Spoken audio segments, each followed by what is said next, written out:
एक ट्रेंड है जो हम सब अपने घरों में नोटिस करते हैं। हम लोगों के घरों में जब बच्चा छोटा होता है यानी 12th क्लास से पहले जब वो स्कूल जा रहा होता है तो माँ बाप और बच्चा दोनों चाहते हैं कि बच्चे को अच्छे से अच्छे प्राइवेट स्कूल में दाखिल करवाया जाए, अच्छे से अच्छे प्राइवेट स्कूल भेजा जाए।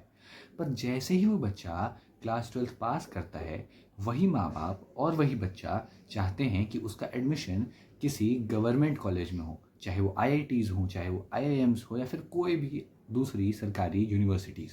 क्या कभी आपने सोचा है कि ऐसा क्यों है? जब प्राइमरी एजुकेशन की बात आती है यानी स्कूल एजुकेशन की बात आती है, तब तो ज़्यादातर लोग ये चाहते हैं कि उनका बच्चा प्राइवेट स्कूल्स में पढ़े, अच्छे से अच्छे प्राइवेट स्कूल्स में। अगर हम कुछ पेरेंट्स को छोड़ दें जिनके बच्चों का एडमिशन बहुत अच्छे गवर्नमेंट स्कूल्स में हो जाता है, जैसे बहुत कम स्कूल्स हैं इंडिया में, उनको छोड़ दें तो मैक्सिमम लोग चाहते हैं कि उनका बच्चा प्राइवेट एजुकेशन ले प्राइमरी लेवल पे।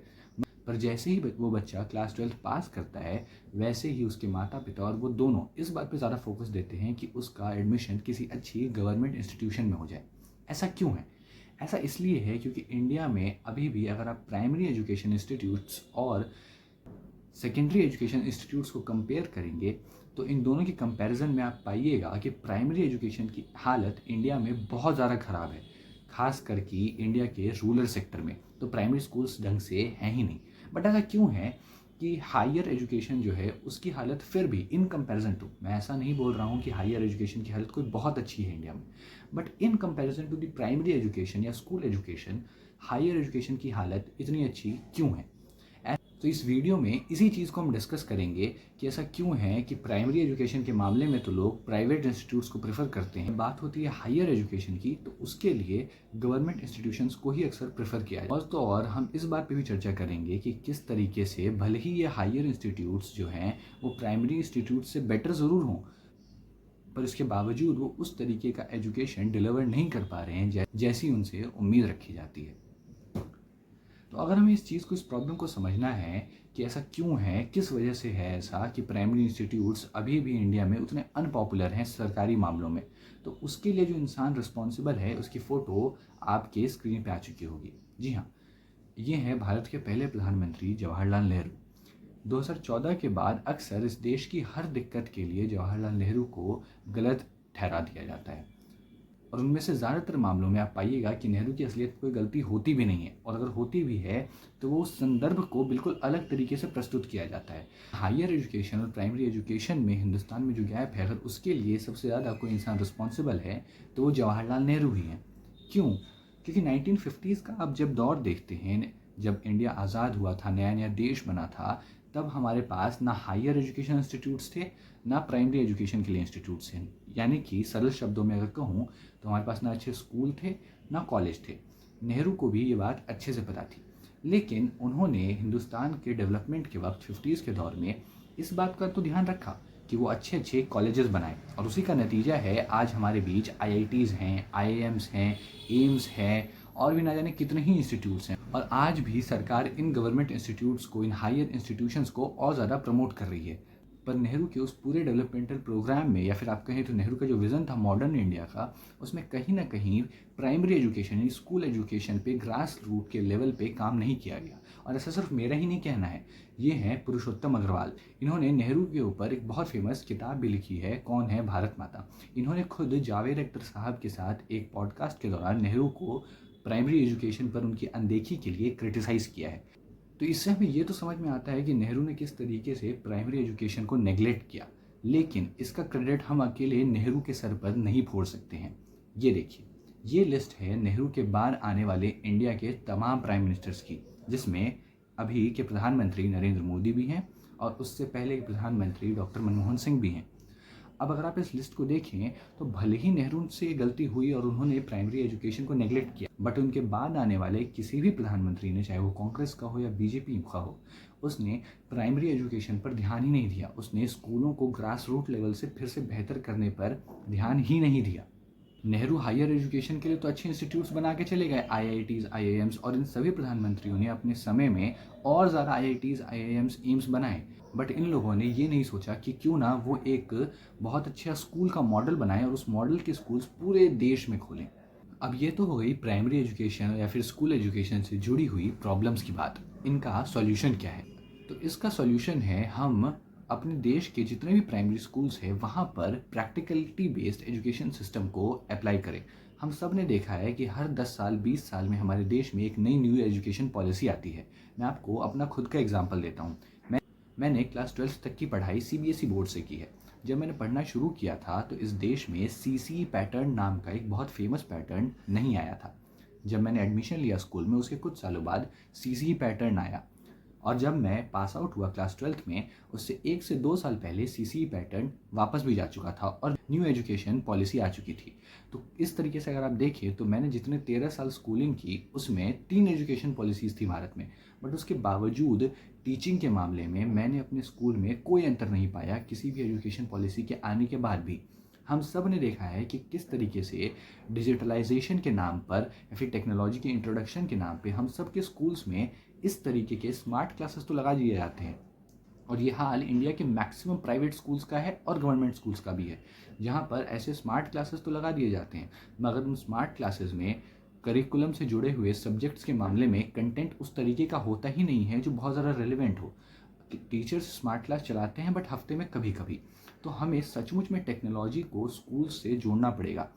हमें एक्चुअल रूट कॉज में इस प्रॉब्लम के जाना पड़ेगा कि किस तरीके से प्रैक्टिकलिटी और टेक्नोलॉजी इन दोनों मामलों में हमारा प्राइमरी एजुकेशन का जो सेक्टर है वो बहुत बुरी तरह से लैग कर रहा है। अगर आप सोशल मीडिया के इस दौर में पैदा हुई एक नई जमात जिसे हम इन्फ्लुएंसर्स के नाम से जानते हैं, उनमें से कई इन्फ्लुएंसर्स की माने तो हिंदुस्तान तो 2050 तक विश्व गुरु बन जाएगा। हाँ, कोई उनके पास ब्लूप्रिंट नहीं है इसके लिए, बट उनका मानना है कि ऋषि सुनक इंग्लैंड के प्रधानमंत्री बन गए हैं और गूगल के सीईओ इंडियन हैं, सत्या नडेला माइक्रोसॉफ्ट के सीईओ हैं, पराग अग्रवाल ट्विटर के सीईओ रहे।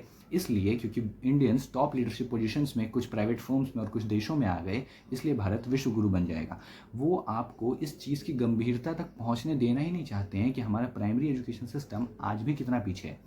आप एक एग्जाम्पल से समझिए कि वेस्टर्न वर्ल्ड जिससे हम कम्पीट करना चाहते हैं, हम ये सपना देख रहे हैं कि हम वेस्टर्न वर्ल्ड को पीछे छोड़ेंगे, हम अमेरिका इंग्लैंड से अच्छे स्कूल्स बनाएंगे, उनसे अच्छा एजुकेशन सिस्टम होगा हमारे देश में। वो लोग जहाँ एआई को एजुकेशन में इंट्रोड्यूस कर रहे हैं, वहाँ आज भी यूपी बिहार के कई गाँवों में सरकार की बहुत बड़ी एक दिक्कत है कि वो बच्चों को गाँव से स्कूल तक खींच ही नहीं पाते हैं। इसके लिए हमें आज भी मिड डे मील जैसी स्कीम्स का सहारा लेना पड़ रहा है, क्योंकि हम आज भी कहीं ना कहीं अपनी सोसाइटी में प्राइमरी एजुकेशन को या फिर स्कूल एजुकेशन को लेकर उस तरीके की अवेयरनेस क्रिएट कर ही नहीं पाए हैं। हमारा जो करिकुलम होता है उसमें सब्जेक्ट्स के ऊपर जोर ही नहीं दिया जाता है।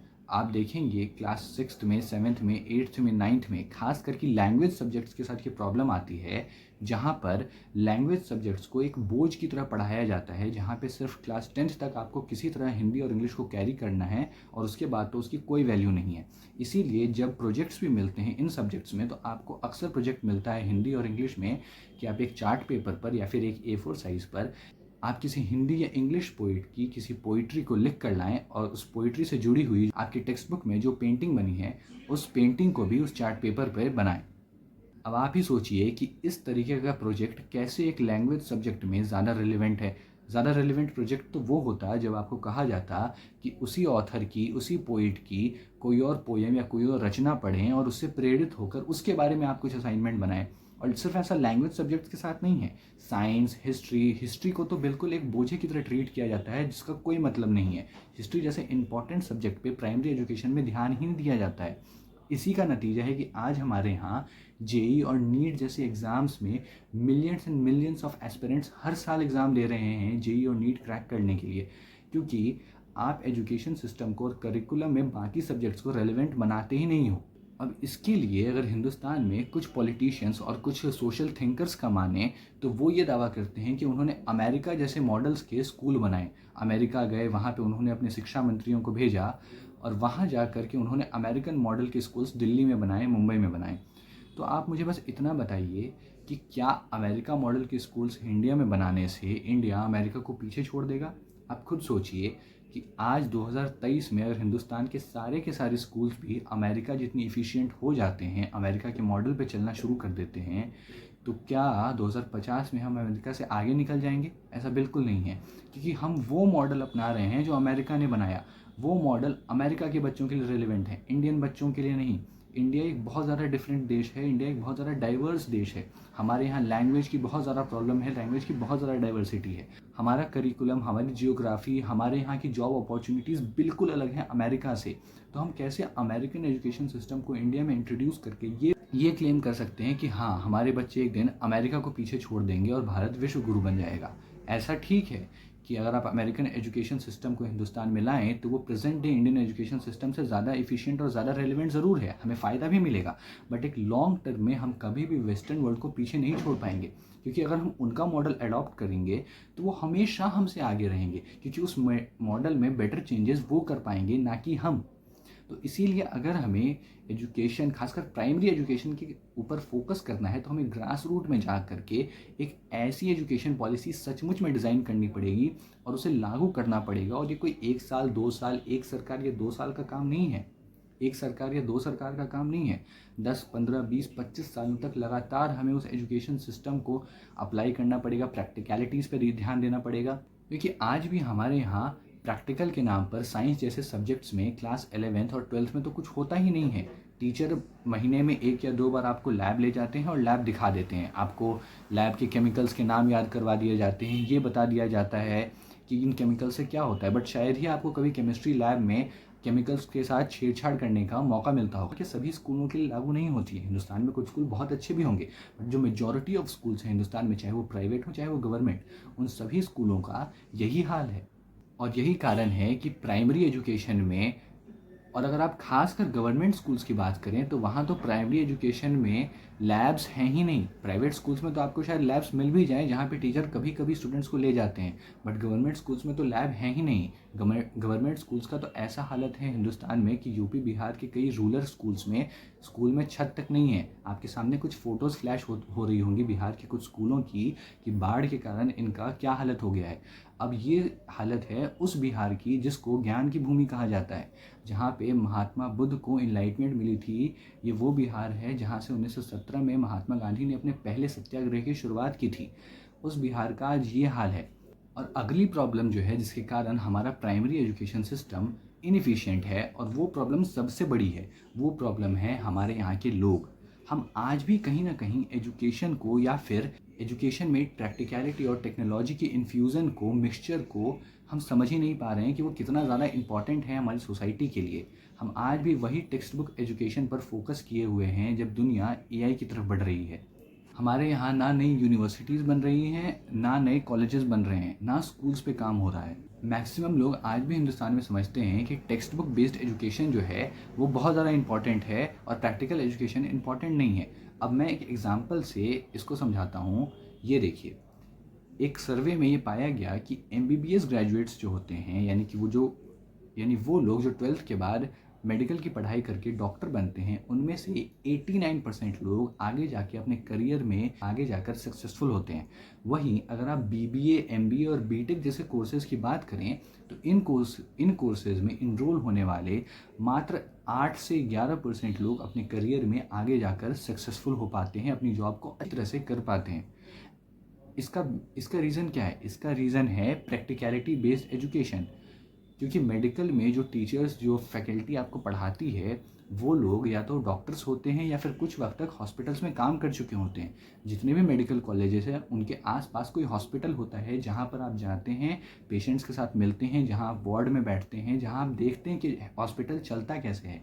जिसके कारण जो डॉक्टर्स हैं, एमबीबीएस एस्पिरेंट्स हैं, उनके पास प्रैक्टिकल नॉलेज होती है, ना कि टेक्स्ट बुक नॉलेज। वहीं अगर आप एमबीए और बीबीए वालों की बात करें तो उनको प्रोफेसर्स पढ़ाते हैं जिन्होंने बिजनेस मैनेजमेंट या फिर बिजनेस स्टडीज़ में पीएचडी की है।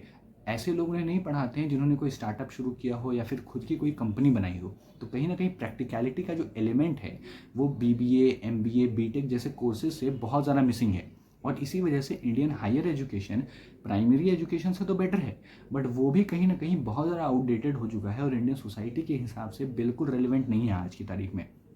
अब इसको ठीक करने के लिए हमें कोई एजुकेशन सिस्टम तो बनाना ही पड़ेगा, बट उससे भी ज़्यादा जो इम्पोर्टेंट चीज़ है जिस पे हमें ध्यान देना पड़ेगा वो है जनरल अवेयरनेस, जिसकी बात मैंने कुछ देर पहले भी की थी। अब आप इन पिक्चर्स को देखिए।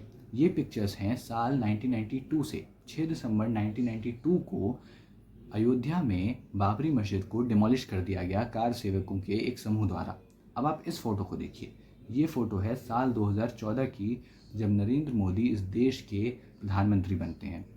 1992 और अर्ली 90s के दौर में एक बहुत फेमस पॉलिटिकल टर्म चलता था, मंडल वर्सेस कमंडल की राजनीति, यानी मंडल पॉलिटिक्स वर्सेस कमंडल पॉलिटिक्स। इस पूरे टर्म का बेसिस ये था कि एक तरफ वो धड़ा है, एक तरफ वो सोशलिस्ट पार्टियां हैं और तमाम जनता दल जैसी पार्टियां हैं जो कि कास्ट को लेकर पॉलिटिक्स कर रही हैं, और वहीं एक तरफ बीजेपी है जो रिलीजन को लेकर, राम मंदिर को लेकर पॉलिटिक्स कर रही हैं। और 2014 में तकरीबन 2 दशक बाद उस पॉलिटिक्स की जब शुरुआत हुई, उससे बीजेपी सक्सेसफुल होती है और अपने दम पर गवर्नमेंट बनाती है। अब आप सोच रहे होंगे कि मैं ऐसी बात क्यों कर रहा हूँ।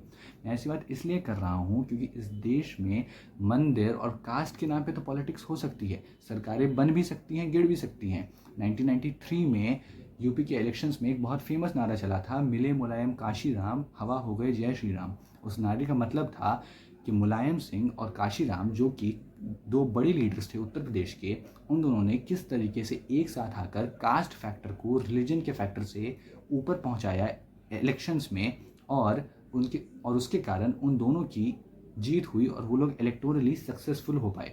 यानी कि इस देश में कास्ट और रिलीजन की रिलेवेंस तो बहुत ज़्यादा है पॉलिटिक्स में, बट एजुकेशन जैसा जो टॉपिक है, इतना इंपॉर्टेंट टॉपिक है, उसके बेसिस पर इलेक्शंस नहीं होती हैं, उसके बेसिस पे आज भी सरकारें नहीं बनती हैं, आज भी उसके दम पर सरकारें नहीं चुन कर आती हैं। तो जब आप अपने नेताओं को कास्ट के बेसिस पे चुनेंगे, इस चीज़ के लिए चुनेंगे कि मेरे कास्ट का आदमी चुन कर जाए और मेरी कास्ट के लिए काम करे, या फिर मेरे धर्म का आदमी चुन कर जाए और मेरे धर्म के लिए काम करे, तो वो कैसे जाकर स्कूल्स बनाएगा। इंग्लिश में बहुत फेमस प्रोवर्ब भी है कि one only gets what he wants. अगर हम इस बेसिस पे वोट ही नहीं करेंगे अपने चुनावों में कि हमें एजुकेशन चाहिए, तो फिर कैसे ये हो सकता है। अगर आप इस देश के एक बड़े राइट विंग तबके को देखें तो वो ये कहते हैं कि बीजेपी तो बहुत अच्छी पॉलिटिक्स कर रही है, क्योंकि इस देश में मुस्लिम आक्रांता आए, बाहर से मुस्लिम इन्वेडर्स आए, जिन्होंने हमारे मंदिरों को तोड़ा और वो इस देश के लोगों की भावनाओं से जुड़े हुए थे। इसीलिए बीजेपी उन मंदिरों को बनाकर कहीं ना कहीं हिंदू भावनाओं का ध्यान रखते हुए हिंदुओं के लिए काम कर रही हैं।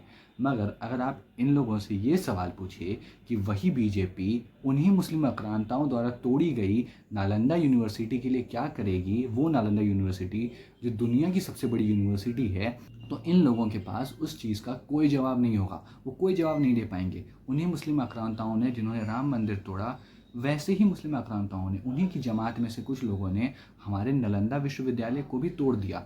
मगर नालंदा विश्वविद्यालय बनाने के नाम पर, फिर से विश्वविद्यालय को खड़ा करने के नाम पर इस देश में कोई सरकार न कभी गई है, और अभी की राजनीतिक स्थिति देखकर ऐसा लगता भी नहीं है कि कभी जाएगी। तो कहीं ना कहीं हमें इस देश में एजुकेशन का पॉलिटिसाइजेशन करना पड़ेगा। हमें राजनीति में एजुकेशन को वो रेलेवेंस दिलानी पड़ेगी जो वो रखता है। हमें एजुकेशन को सिर्फ एक जॉब मिलने के टूल तक सीमित नहीं रखना पड़ेगा, उसको अवेयरनेस के स्केल पर और बढ़ोतरी से ले जाना पड़ेगा, ताकि इस देश में कास्ट और रिलीजन की पॉलिटिक्स बंद हो और ये पॉलिटिक्स शुरू हो, एजुकेशन की बहुत ज़्यादा रिलेवेंस हो। अब मैंने जो बीजेपी का एग्जाम्पल दिया, उससे कई लोग ये बोलेंगे कि तुम बीजेपी के विरोधी हो। ऐसा नहीं है। कांग्रेस की सरकार के दौरान भी सीसीई पैटर्न लाया गया था, जब कपिल सिब्बल इस देश के एचआरडी मिनिस्टर, या फिर अगर आप सरल शब्दों में कहें तो एजुकेशन मिनिस्टर थे। उस वक्त भी उन्होंने बहुत बड़े बड़े वादे किए थे कि एजुकेशन में रिवॉल्यूशन आएगा, एजुकेशन बदलेगा हिंदुस्तान का। बट कांग्रेस ने भी एजुकेशन के लिए इस देश में कुछ नहीं किया। और ऐसा नहीं है कास्ट और रिलीजन की पॉलिटिक्स सिर्फ बीजेपी करती है, बीजेपी भी, कांग्रेस भी इस पॉलिटिक्स से अछूती नहीं है। हम सबको 2014 के वो विजुअल्स याद हैं, जब राहुल गांधी मंदिर मंदिर घूमकर अपना जनेव दिखा रहे थे और साबित कर रहे थे कि मैं ब्राह्मण हूँ। तो कहीं ना कहीं इन नेताओं की पूरी जमात ने मिलकर हमारे एजुकेशन सिस्टम को बहुत ज़्यादा ख़राब कर दिया है।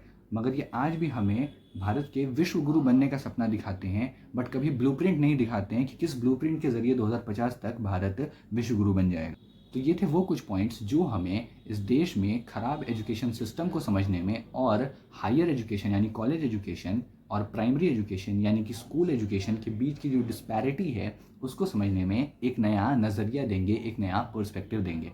मैं आशा करता हूँ कि ये एपिसोड आपको समृद्ध कर पाया होगा। मैं आगे लौटूंगा ऐसे ही और एपिसोड्स के साथ। देखने के लिए बहुत बहुत शुक्रिया।